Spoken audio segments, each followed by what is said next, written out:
Hello friends. आज हम जो भारतीय राजनीतिक विचारक हैं उसमें कमला देवी चट्टोपाध्याय के बारे में डिस्कस करेंगे। तो जो कमला देवी चट्टोपाध्याय हैं ये एक भारतीय समाज सुधारक और स्वतंत्रता सेनानी रही हैं। स्वतंत्र भारत में भारतीय हस्तशिल्प, हथकरघा और रंगमंच के पुनर्जागरण के पीछे प्रेरक शक्ति का कार्य इनके द्वारा किया गया है और भारतीय महिलाओं के सामाजिक आर्थिक जो स्तर है उसमें सुधार लाने के लिए इनको जो महत्वपूर्ण इनका योगदान रहा और मद्रास में निर्वाचन क्षेत्र से ये चुनाव लड़ने वाली पहली महिला थी और मात्र 55 मतों से ये चुनाव हारी थी। तो इनका निर्वाचन क्षेत्र हमें ध्यान रखना है, किस निर्वाचन क्षेत्र से इनके द्वारा चुनाव लड़ा गया था, तो वो मद्रास निर्वाचन क्षेत्र से। और ये एक भारतीय समाज सुधारक और स्वतंत्रता सेनानी भी रही हैं और इनके द्वारा जब 26 जनवरी 1930 को जब मतलब भारतीय झंडा जो है उसको वो गिर रहा था तो उसको बचाने के लिए इन्होंने काफ़ी अंग्रेजों से काफ़ी लाठियां भी खाई हैं। मतलब इन्होंने मतलब जैसे भी करके इन्होंने झंडे को गिरने से बचाया था। तो इस तरीके से ये एक स्वतंत्रता सेनानी, भारतीय समाज सुधारक और ये इसमें फिल्म जगत में भी मतलब इनका अतुल्य योगदान है। इन्होंने मूवियाँ भी बनाई, मतलब तानसेन इनकी मूवी है, शिव पार्वती इनकी मूवी है। तो इस तरीके से ये काफ़ी मतलब सामाजिक और आर्थिक स्तर पर महिलाओं के उत्थान में भी इनका महत्वपूर्ण योगदान रहा है। तो इस तरीके से इनको 1966 में रेमन मैग्सेसे पुरस्कार दिया गया, 1955 में पद्म भूषण दिया गया और 1987 में पद्म विभूषण इनको दिया गया। तो इस तरीके से काफ़ी बार इनको काफ़ी अवार्ड्स जो हैं वो दिए गए, यानी काफ़ी बार इनको अच्छे अच्छे जो सम्मान हैं उनसे सम्मानित किया गया, पुरस्कारों से सम्मानित किया गया। तो ये हमें ध्यान रखना है। उसके बाद हम बात करते हैं कि कला और संस्कृति के उत्थान में महत्वपूर्ण भूमिका इनकी रही है।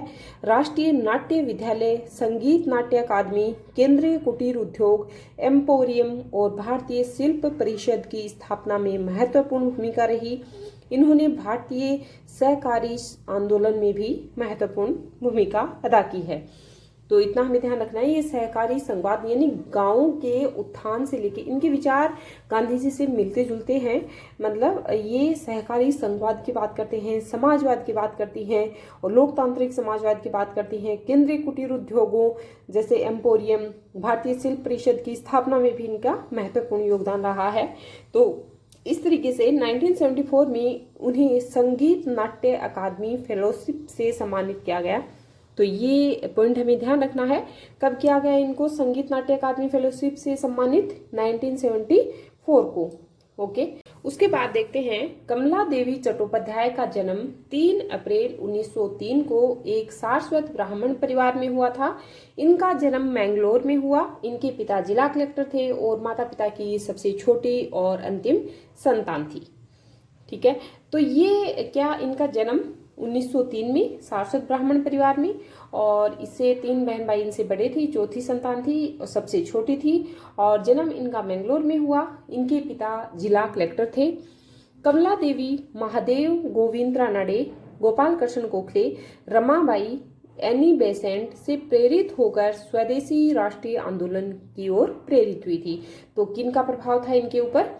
महादेव गोविंद रानडे का, गोपाल कृष्ण गोखले का, रमाबाई का और एनी बेसेंट का, इनसे प्रेरित थी ये। और इन्होंने केरल की प्राचीन संस्कृत नाट्य परंपरा कुटियाट्टम का अध्ययन गुरु श्री मणि माधव चाक्यार से प्राप्त किया।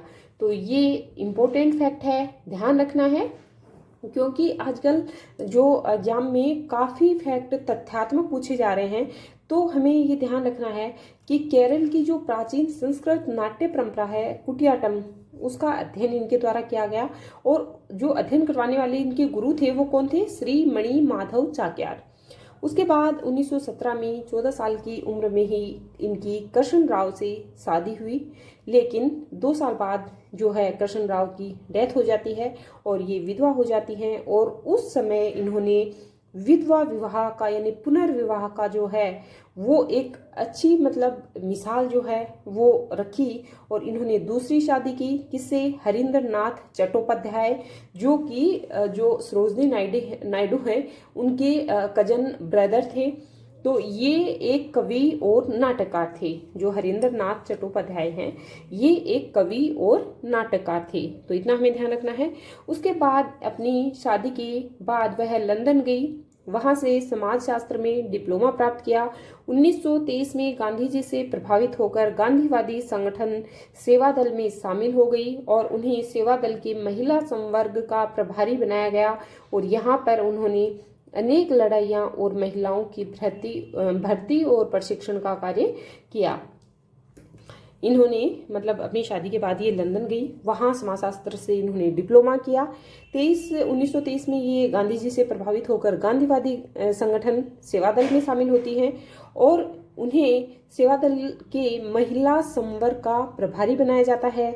और यहाँ पर उन्होंने अनेक लड़ाइयाँ और महिलाओं की भर्ती प्रशिक्षण का कार्य जो है इनके द्वारा किया गया, तो ये हमें ध्यान रखना है।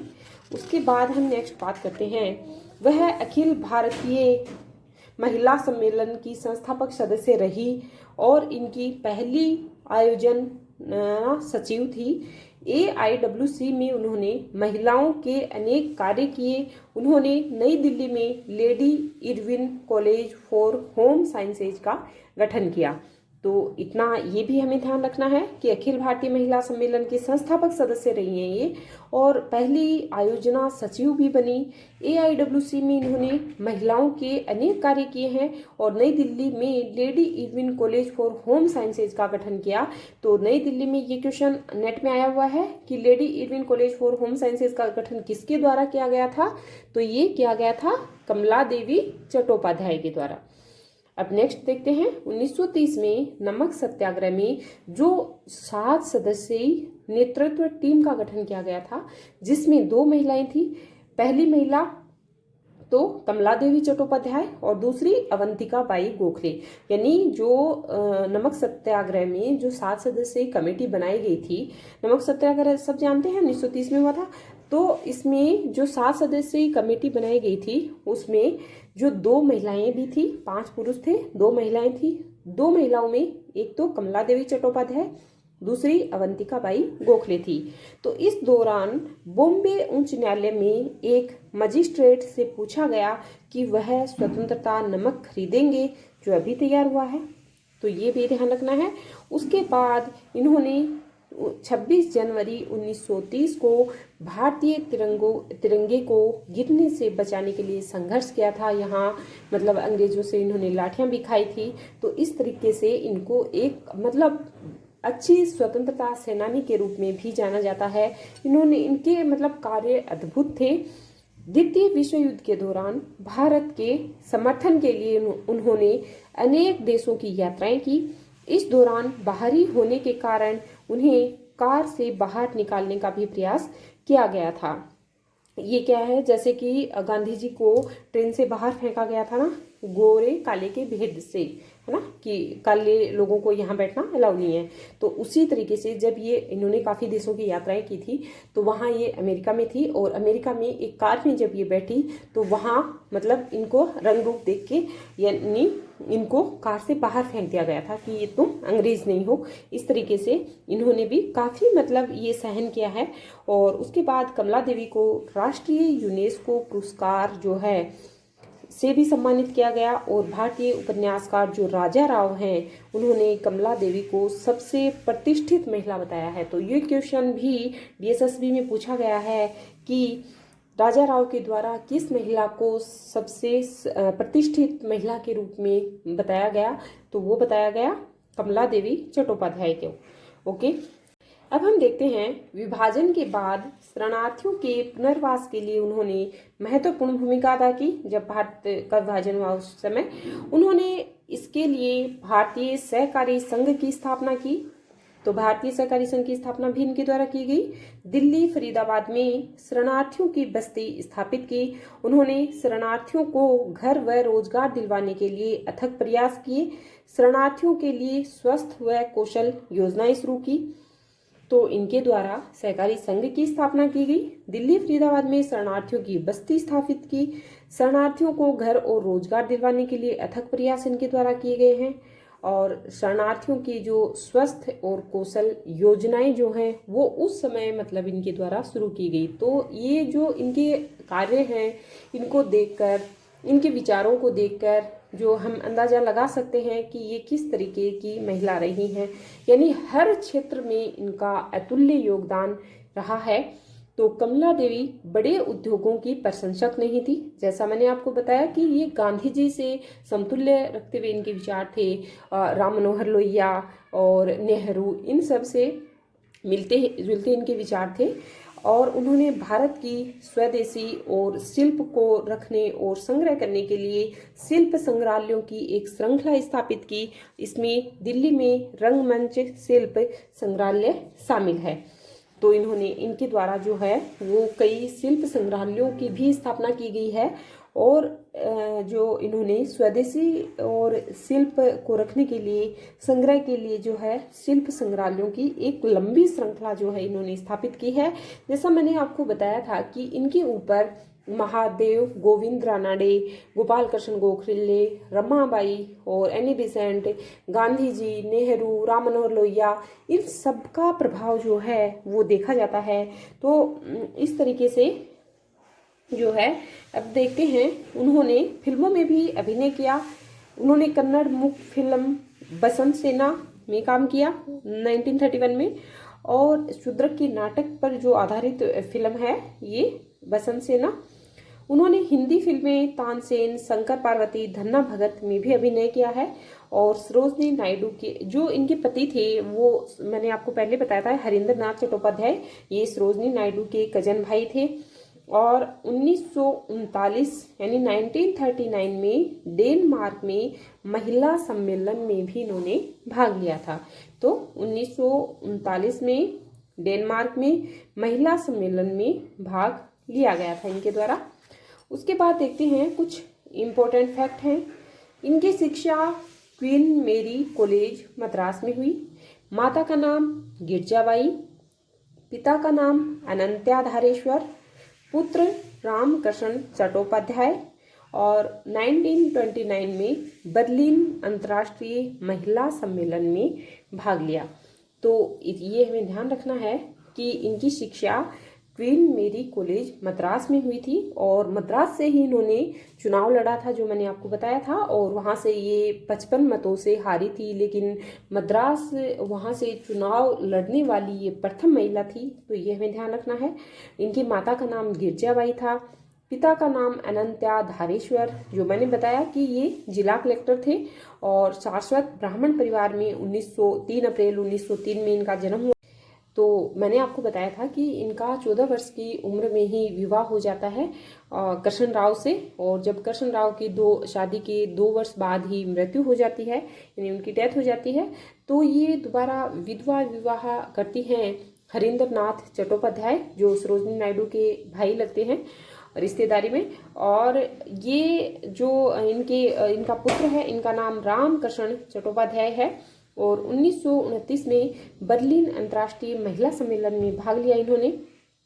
तो इस तरीके से ये कुछ इम्पोर्टेंट फैक्ट हैं जो यदि क्वेश्चन पेपर आजकल तथ्यात्मक रूप से ज़्यादा आने लगे हैं, तथ्य ज़्यादा पूछे जाते हैं, तो ये जानकारी हमें होनी चाहिए। उसके बाद हम देखेंगे इनकी बुक्स। तो इनके द्वारा काफ़ी लेखन कार्य किया गया है, तो सारी बुक्स तो हमें याद रखना पॉसिबल नहीं है, बट जो बुक्स मैं बता रही हूँ उसमें कुछ इम्पोर्टेंट बुक्स हैं वो ध्यान रखना है, बाकी रीड आउट सबको करना है कुछ। अब देखते हैं इनकी बुक्स। भारतीय महिलाओं की जागृति 1939, ये बुक काफ़ी इम्पोर्टेंट है, ध्यान रखनी है।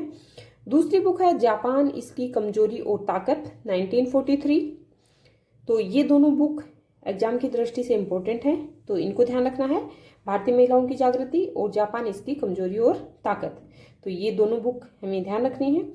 थर्ड बुक है अंकल सेम का साम्राज्य 1944 और युद्धग्रस्त चीन में 1944। अगर याद रहती है तो ठीक है, अदरवाइज एक बार रीड आउट कर लेते हैं। फिर है एक राष्ट्रीय रंगमंच की ओर, ये इम्पोर्टेंट बुक है 1945 की। चौराहे पर, ये बहुत बार डीएसएसबी में पूछी गई है, पीजीटी में पूछी गई है, नेट जेआरएफ में पूछी गई है। तो ये बुक ध्यान रखनी है। चौराहे पर बुक किसकी है? कमला देवी चट्टोपाध्याय। कब की है? 1947 की। उसके बाद अमेरिकी अतिशयोक्ति की भूमि 1946 की बुक है। तो हमें भारतीय महिलाओं की जागृति, जापान इसकी कमजोरी और ताकत, एक राष्ट्रीय रंगमंच की ओर और चौराहे पर, ये बुक हमें ध्यान रखनी है। सन भी इनकी ध्यान रखनी है क्योंकि कई बार सन जो है वो मिलान के लिए दे दी जाती हैं, तो हमें ध्यान रखना है। उसके बाद देखते हैं नेक्स्ट बुक, समाजवाद और समाज 1950। कौन सी बुक है? समाजवाद और समाज 1950। ट्राइबलिज्म इन इंडिया 1978 की बुक है। ये इंपॉर्टेंट बुक है, ध्यान रखना है। ट्राइबलिज्म इन इंडिया, भारत के हस्तशिल्प 1995, स्वतंत्रता के लिए भारतीय महिलाओं की लड़ाई 1983, भारतीय कालीन और फर्श स्क्वायरिंग 1974, भारतीय कढ़ाई विली पूर्वी 1977, भारत की शिल्प परंपरा 2000 की बुक है। भारतीय लोक नृत्य की परंपराएं, the glory of Indian handicrafts 1985 और आंतरिक अवकाश बाहरी स्थान 1986। तो ये जो मैंने आपको बुक्स बताई हैं, इसमें एक तो भारतीय महिलाओं की जागृति, जापान इसकी कमजोरी और ताकत, एक राष्ट्रीय रंगमंच की ओर, चौराहे पर, तो 4 बुक्स तो इधर हमें याद करनी ही करनी है क्योंकि सन भी इनकी ध्यान रखनी है। चौराहे पर 1947, राष्ट्रीय रंगमंच की ओर 1945, जापान इसकी कमजोरी और ताकत 1943 और भारतीय महिलाओं की जागृति 1939। उसके बाद ट्राइबलिज्म इन इंडिया 1978, स्वतंत्रता के लिए भारतीय महिलाओं की लड़ाई 1983, भारतीय कालीन और फर्श स्क्वायरिंग 1974, भारतीय कढ़ाई विली पूर्वी 1977 और भारत की शिल्प परंपरा 2000 और आंतरिक अवकाश बाहरी स्थान 1986। तो इतनी बुक हमें ध्यान रखनी है। तो ये 4 और लगभग 10 बुक हैं, तो ये तो हमें ध्यान रखनी पड़ेंगी क्योंकि आती हैं, इनकी बुक्स पूछी जाती हैं एग्जाम में।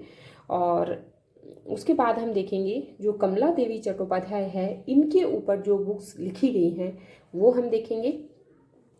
तो पहली बुक इनके द्वारा लिखी गई शकुंतला नरसिम्हन के द्वारा, कमला देवी चट्टोपाध्याय 1999। तो ये बुक ध्यान रखनी है, इम्पोर्टेंट बुक है। SR बख्शी कमला देवी चट्टोपाध्याय महिला कल्याण के लिए भूमिका 2000 की बुक है, तो ये भी ध्यान रखनी पड़ेगी। SR बख्शी की बुक है, उन्हें लिखी है कमला देवी चट्टोपाध्याय महिला कल्याण के लिए भूमिका 2000 की। शकुंतला नरसिम्हन कमला देवी चट्टोपाध्याय 99 की बुक है ये, तो ये दोनों बुक्स इम्पोर्टेंट हैं, तो ध्यान रखना है। उसके बाद है रीना नंदा कमला देवी चट्टोपाध्याय ए बायोग्राफी, तो रीना नंदा के द्वारा लिखी गई है कमला देवी चट्टोपाध्याय ए बायोग्राफी 2002 की बुक है। फिर है जमीला ब्रजभूषण कमला देवी चट्टोपाध्याय एक विद्रोही का चित्र 2003 की बुक है। फिर है MV नारायण राव कमला देवी चट्टोपाध्याय A2 कर्मयोगी 2003 की बुक है। मालविका आधुनिक भारत की प्रतिष्ठित महिला आत्मा को मुक्त करना 2006 की बुक है। और जसलीना धमीजा कमला देवी चट्टोपाध्याय 2007 की बुक है। तो कमला देवी चट्टोपाध्याय एक तो सबसे पहले किसने लिखी थी? शकुंतला नरसिम्हन ने 99 में, उसके बाद लिखी गई है 2007 में जसलीना धमीजा के द्वारा। तो 2 बुक्स तो ये हैं। बायोग्राफी लिखी है रीना नंदा ने और बख्शी के द्वारा कल्याणकारी जो है ये ध्यान रखना महिला कल्याण के लिए भूमिका, तो ये लिखी गई है कमला देवी पे। और उसके बाद ये बुक है जमीला ब्रजभूषण के द्वारा कमला देवी चट्टोपाध्याय का एक विद्रोही का चित्र जो है 2003 में लिखी गई है। और नारायण राव के द्वारा कमला देवी चट्टोपाध्याय A2 कर्मयोगी 2003 में लिखी गई है। तो ये बुक्स हमें ध्यान रखनी है। तो इस तरीके से जो कमला देवी चट्टोपाध्याय हैं इनके विचार कंप्लीट होते हैं और काफ़ी मतलब समाज सुधारिका, स्वतंत्रता सेनानी, एक कला संस्कृति के उत्थान में, दूसरा इनको मतलब बहुत ऐसी मतलब प्रेरक शक्ति के रूप में इनके मतलब विचार, इनके कर्म रहे हैं जिनको कभी भुला नहीं सकते। तो बहुत मतलब अतुल्य इनका योगदान जो है वो रहा है। तो इस तरीके से होप करती हूँ कि आज का वीडियो आपको समझ में आया होगा। Okay friends, thanks.